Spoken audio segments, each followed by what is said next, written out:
वालेकुम, मैं अरीश फातिमा अपनी सेकंड वीडियो के साथ आपके सामने पेश हूँ और मैं आपको पढ़ाऊँगी प्रेजेंट इंडेफिनिट। और मैं पिछली वीडियो में आपको बता चुकी थी कि टेंस कितने होते हैं, टेंस की काइंड्स कितनी होती हैं और टेंस क्या होते हैं, ये सब मैं आपको बता चुकी थी। तो हम सेकंड वीडियो की तरफ चलते हैं, जो कि हम क्या पढ़ेंगे इसमें, प्रेजेंट इंडेफिनिट। ठीक है, प्रेजेंट इंडेफिनिट पढ़ेंगे।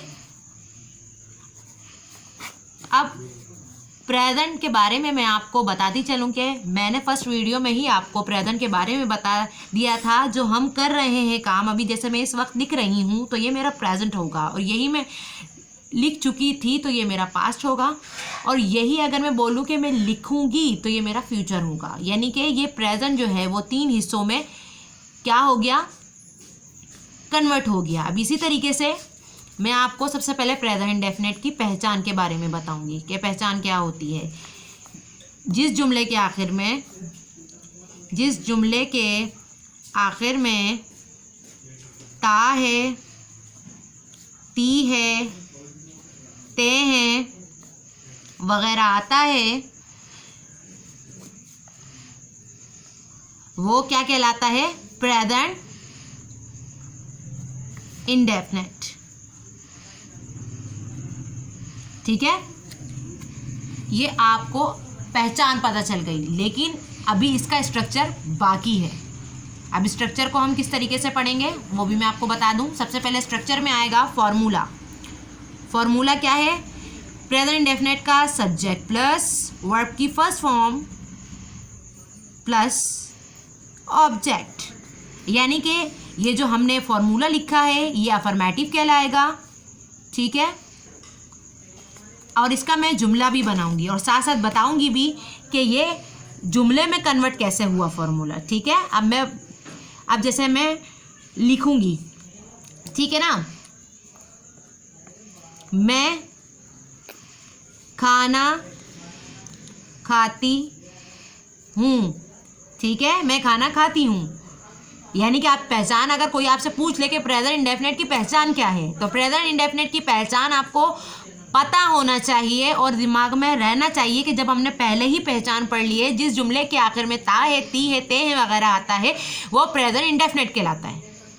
ठीक है, तो अब हम जब आगे बढ़ते जाएंगे तो मज़ीद हमारा कॉन्सेप्ट क्लियर होता जाएगा और हम मज़ीद आगे बढ़ते जाएंगे। ठीक है, अब मैं इसकी इंग्लिश की तरफ चलूँ तो आई ईट फूड, मैं खाना खाती हूँ, ये कैसे चेंज हुआ फॉर्मूले में, मतलब हम तो फॉर्मूला बनाते हैं टेंसेस में, सही है ना, हर टेंसेस में फॉर्मूला बनेगा, अफर्मेटिव, निगेटिव, इंट्रोगेटिव और इंट्रोनेगेटिव। सही है, 4 सही है। अब मैं आपको बता दूं, सब्जेक्ट प्लस वर्ब की first form plus object. Subject हमारा आई हो गया, जो वर्ब था हमारा वो ईट हो गया, और जो ऑब्जेक्ट था वो हमारा फूड हो गया। यानी कि ये टोटल कन्वर्ट हो गया, किस में हो गया कन्वर्ट, जुमले में कन्वर्ट हो गया। ठीक है, अब मज़ीद आगे चलेंगे हम, अफर्मेटिव बन गया, अब हम नेगेटिव जुमला बनाएंगे। नेगेटिव जुमला कैसे बनाएंगे, अब ये देखिए, मैं खाना नहीं खाती हूँ। ठीक है, मैं खाना नहीं खाती हूँ, ये हो गया नेगेटिव जुमला। ठीक है, अभी मैंने आपको अफर्मेटिव बताया, अफर्मेटिव किसे कहते हैं, सादा जुमले को, और अब जब मैंने नेगेटिव आपको बताया तो ये इसको कहते हैं इनकारिया जुमला, जिसमें इनकार हो रहा हो। जैसे अभी मैंने फर्स्ट पे बनाया अफर्मेटिव में, मैं खाना खाती हूँ, अब जब हम इनकारिया जुमला बनाएंगे तो उसमें नहीं का तो कॉन्सेप्ट आएगा। जैसे यहाँ पर मैं खाना नहीं खाती, तो यहाँ पर क्या आ गया, इनकारिया जुमला, ये नेगेटिव जुमला हो गया। ठीक है, अब मैं इसकी इंग्लिश की तरफ ले चलूँ आपको, मैं खाना नहीं खाती। ठीक है, मैं खाना नहीं खाती हूँ। अब यहाँ पर आपको मैं बताऊंगी इसकी English, I do not eat food. ठीक है, ये हमारा हो गया नेगेटिव जुमला। अब इसके साथ इसका फॉर्मूला भी आपको पता होना चाहिए, वो कैसे पता होगा, सब्जेक्ट प्लस, ठीक है, हेल्पिंग वर्ब क्या है आपका, डू डस, ठीक है, डज डू, उसके अलावा प्लस वर्ब की फर्स्ट फॉर्म प्लस ऑब्जेक्ट। ठीक है, ये हो गया आपका इनकार्य जुमले का फॉर्मूला और उसका सेंटेंस। अब ये तब्दील कैसे हुआ इनकार्य जुमले में, ये मैं आपको बताती हूँ। सब्जेक्ट हो गया आई, हेल्पिंग वर्ब हो गया डू, ठीक है, और वर्ब की फर्स्ट फॉर्म हो गई ईट। अब यहाँ पर एक चीज़ की कमी है, वो किस चीज़ की कमी है वो भी मैं आपको बता दूँ, जो मैं लिखना भूल गई हूँ। प्लस के बाद यहाँ पर नोट भी आएगा। नोट, जब तक हम नोट ही नहीं लगाएंगे तो हमारा इनकार्य जुमला कैसे कहलाएगा। अब यहाँ पे मैंने नोट लगा दिया है डू डस के बाद, यानी हेल्पिंग वर्ब के बाद क्या आ जाएगा, नॉट, तो ये हमारा इनकार्य जुमला हो जाएगा। इसी तरीके से मैं अब आपको अफर्मेटिव सिखा चुकी और नेगेटिव सिखा चुकी, अब इंट्रोगेटिव की तरफ चलते हैं। सही, अब हम इंट्रोगेटिव की तरफ चलेंगे। अब इंटरोगेटिव सेंटेंस किस तरीके से बनाएंगे हम, इसमें बहुत ज़्यादा आपको दिमाग लगाना है, क्योंकि अगर आप ये चीज़ नहीं सीखेंगे तो आपको नहीं आ सकता। और आपको फॉर्मूले बिल्कुल एक्यूरेट याद होने चाहिए ताकि वो आप सेंटेंस से मैच करके देख लें और आपको पता चल सके कि हाँ ये मैंने सही बनाया है। अगर आपका फॉर्मूला सही होगा तो ऑटोमेटिकली आपका सेंटेंस भी सही होगा, ये बात याद रखिएगा। और अफर्मेटिव, निगेटिव, इंट्रोगेटिव मतलब सादा जुमला, इनकार्य जुमला, सवालिया जुमला, इन सब की पहचान आपको हो जानी चाहिए कि मैं खाना खाती हूँ, मैं खाना नहीं खाती। अब इंटरोगेटिव की तरफ चल रहे हैं तो हम क्या बनाएंगे जुमला कि क्या मैं खाना खाती हूँ, क्या मैं खाना खाती हूँ।